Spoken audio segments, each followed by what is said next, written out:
Olusegun Obasanjo, né le 5 mars 1937 à Abeokuta, au Nigeria, est une figure marquante de l'histoire politique africaine et nigériane. Ancien général de l'armée, il a occupé 2 fois les plus hautes fonctions du Nigeria, d'abord comme chef d'État militaire de 1976 à 1979, puis comme président civil démocratiquement élu de 1999 à 2007. Son parcours est marqué par une volonté constante de lutter contre la corruption, de promouvoir la démocratie et de défendre l'intégrité de son pays. Obasanjo est connu pour ses prises de position fortes et ses discours percutants sur divers sujets politiques et socio-économiques.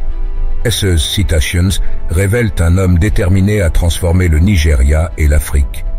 Il a souvent mis en avant l'importance de la bonne gouvernance, de l'éducation et de l'unité nationale comme piliers du développement durable.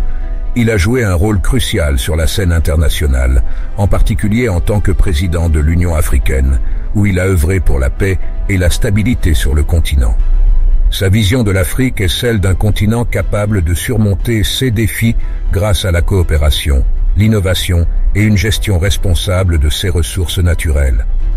Dans ses discours, Obasanjo n'a jamais hésité à dénoncer la corruption, qu'il considère comme le principal obstacle au progrès du Nigeria.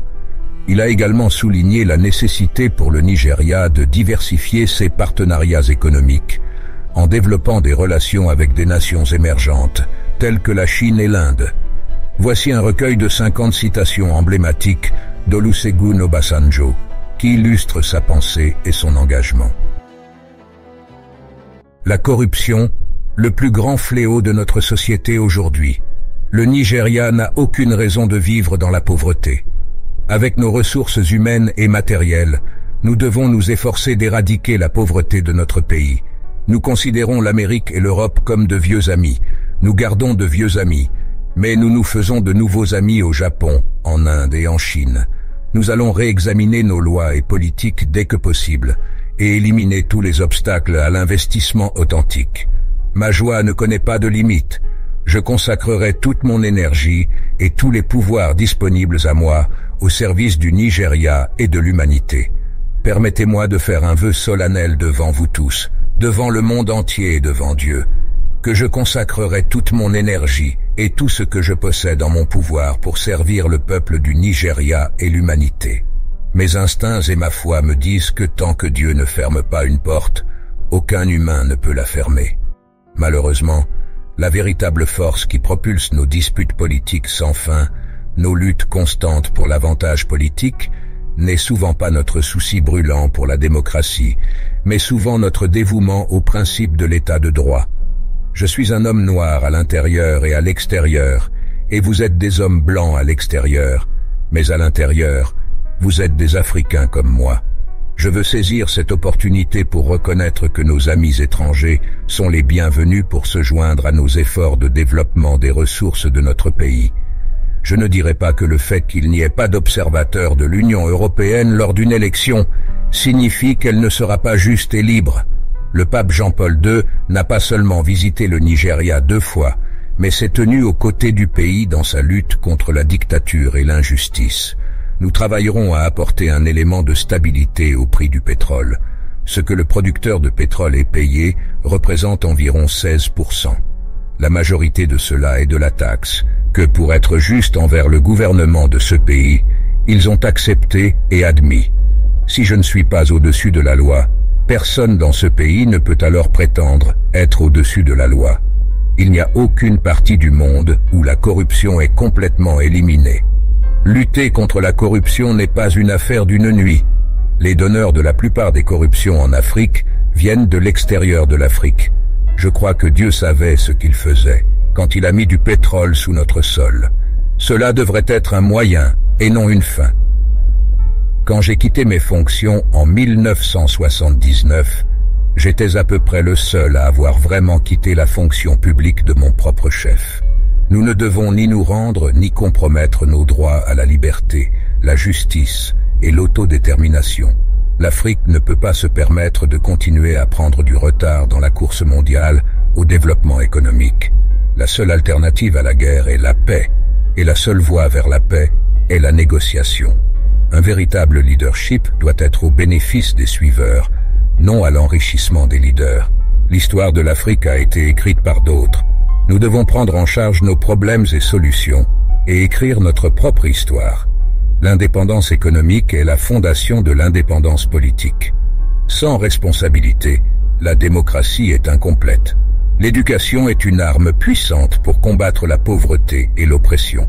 Un leader doit écouter tout le monde et ne suivre personne aveuglément. Nous ne pouvons pas nous attendre à être traités équitablement si nous ne traitons pas les autres avec équité. Notre plus grande ressource est notre peuple. Il y a de la force dans l'unité et de la faiblesse dans la division. Nous devons investir dans notre jeunesse, car ils sont les leaders de demain. La paix et la stabilité sont des préalables au développement. L'innovation et la créativité sont clés pour le succès économique. L'avenir de l'Afrique repose dans les mains de son peuple. Le leadership consiste à assumer des responsabilités, pas à trouver des excuses.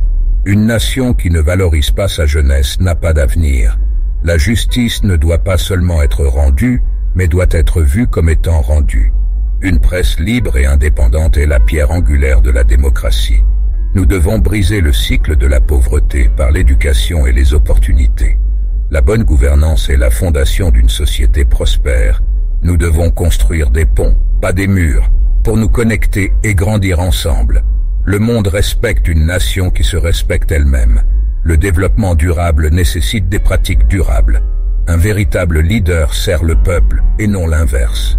Notre diversité est notre force, non une faiblesse.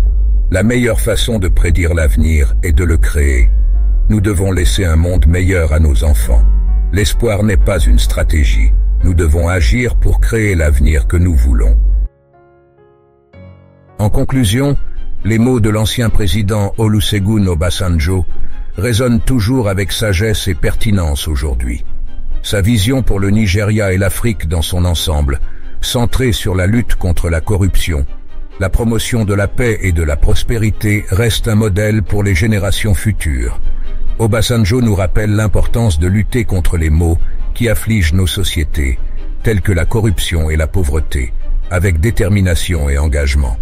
Sa conviction en la capacité de l'Afrique à se relever et à prospérer est un appel à l'action pour chacun de nous, à contribuer au développement et au bien-être de notre continent.